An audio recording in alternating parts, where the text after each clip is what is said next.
हाँ नमस्कार, मैं गिरीश भट्ट। कक्षा 9th में हम संधि पढ़ रहे हैं और उसमें अंतिम है विसर्ग संधि। हम देखेंगे विसर्ग के बाद किसी स्वर अथवा व्यंजन के आने से विसर्ग संधि में जो परिवर्तन होता है वो विसर्ग संधि कहलाता है।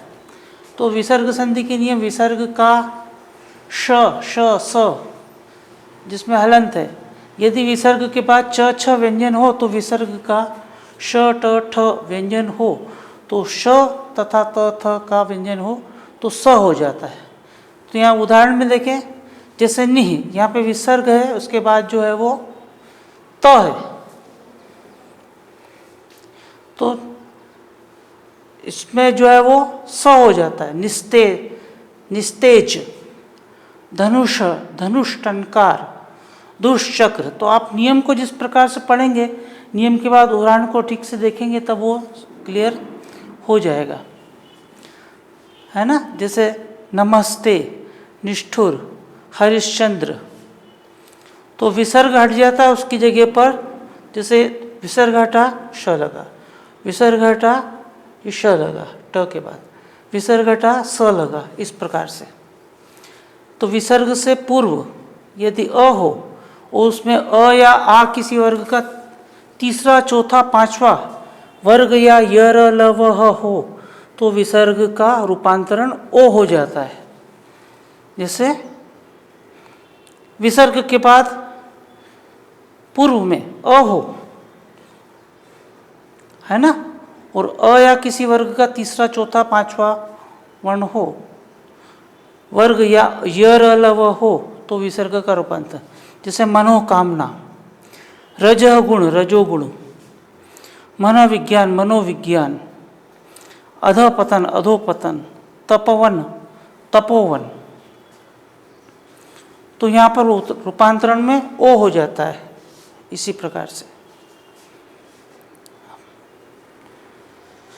विसर्ग का लोप और पूर्व स्वर दीर्घ, यदि विसर्ग के आगे र हो, विसर्ग के आगे र हो तो विसर्ग का लोप हो जाता है और उसके पहले ह्रस्व स्वर का दीर्घ हो जाता है। ह्रस्व का दीर्घ, ये ह्रस्व यानी छोटा नहीं है तो यहाँ पर आकर वो बड़ा हो गया, इस प्रकार से। निरोग तो निरोग, नीरज, नीरज, नीरस, नीरस। तो ये परिवर्तन आप देख रहे हैं।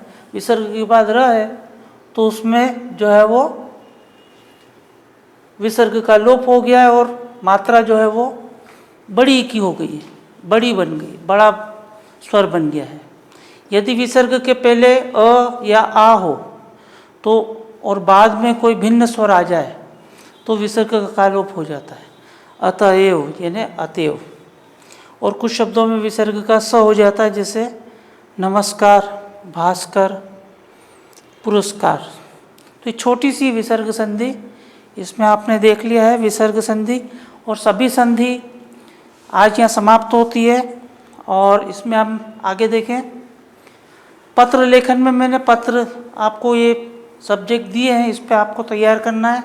अच्छे अंक से उत्तीर्ण होने पर अपने मित्र को पत्र, अपनी सहेली को बड़े भाई के विवाह में आमंत्रित करने हेतु पत्र, अपने भाई को अनुशासन में के बारे में समझाते हुए पत्र, और अपने मित्र को एक पत्र लिखिए जिसमें बताएं कि कोरोना काल में अवकाश के समय अपना समय किस तरह उसने व्यतीत किया है।